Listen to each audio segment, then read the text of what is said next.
আসসালামু আলাইকুম। আশা করি আপনারা সবাই ভালো। আলহামদুলিল্লাহ আমরাও ভালো। নতুন একটি ব্লগ নিয়ে আপনাদের কাছে আবার চলে আসলাম। তো কয়েকদিন হলো আমার ব্লগ দেওয়া হয় না। তো আসলে ওরকমভাবে সময় পাই না রোজার মধ্যে ব্লগ দেওয়ার জন্য। তো একটা ব্লগ দিয়েছি। তো ব্লগ করতে তো অনেক সময় লাগে। যারা ব্লগ করেন তারা তো জানেন যে সময় লাগে। যাই হোক, তারপরেও একটু চেষ্টা করি আপনাদের সাথে একটু কিছু শেয়ার করার জন্য মাঝে মধ্যে। তো এখানে জাইফের বাবা মাছ নিয়ে আসছে, তো আমি মাছগুলোকে ধুয়ে নিলাম, তো রান্না করে নিলাম। তো শর্টকাটে আপনাদের ভিডিওগুলো দেখাচ্ছি। তো গতকালকের ভিডিও এটা আমার। তো আমি সবসময় বাসায় রোজার মধ্যে ইফতারটা তৈরি করি। তো আমার ছেলে মেয়ে আবার আমার হাতে ইফতারিটা খুব পছন্দ করে। সবগুলো আমি আইটেম তৈরি করি অল্প অল্প করে। তো যেটা আমার ছেলে মেয়ে পছন্দ করে সেটাই ওদের জন্য তৈরি করে দিই। তো এখানে যা আছে আমি নিজেই তৈরি করেছি। তারপরে সন্ধ্যার একটু আগে আমি সব কিছু প্লেটে করে সাজিয়ে নিয়েছি। তো আমার ছেলে মেয়ে আবার সাজানো গোছানোটা খুব পছন্দ করে। তো ওদের এরকম করে আমি বাসায় সবসময়ই খাবারটা যে কোনো খাবারই সামনে দেই। তো আর ইফতারির সময় তো সুন্দর করে ওদের দিতে হয় সামনে।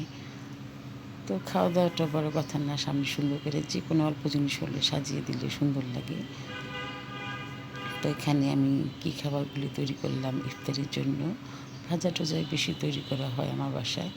প্রতিদিন ভাজা টাজা থাকে। আমার ছেলে মেয়ে আবার ভাজা টাজাটা বেশি পছন্দ করে। তো হালিমও পছন্দ করে।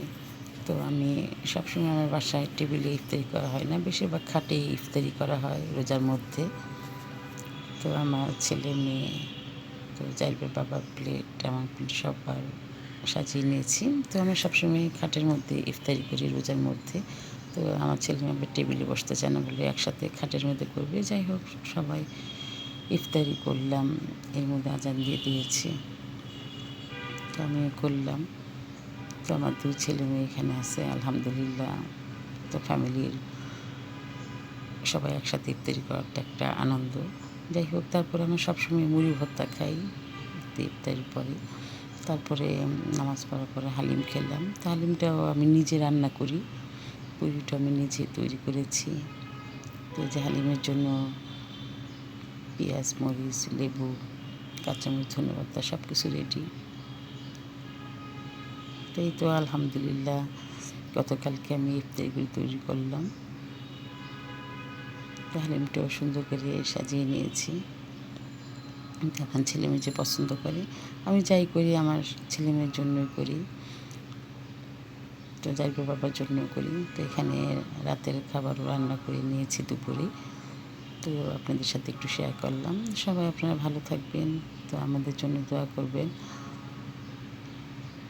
তো আমার এই ব্লগ যদি আপনাদের ভালো লাগে লাইক, কমেন্ট, সাবস্ক্রাইব করবেন। সবাই ভালো থাকবেন। আল্লাহ হাফিজ।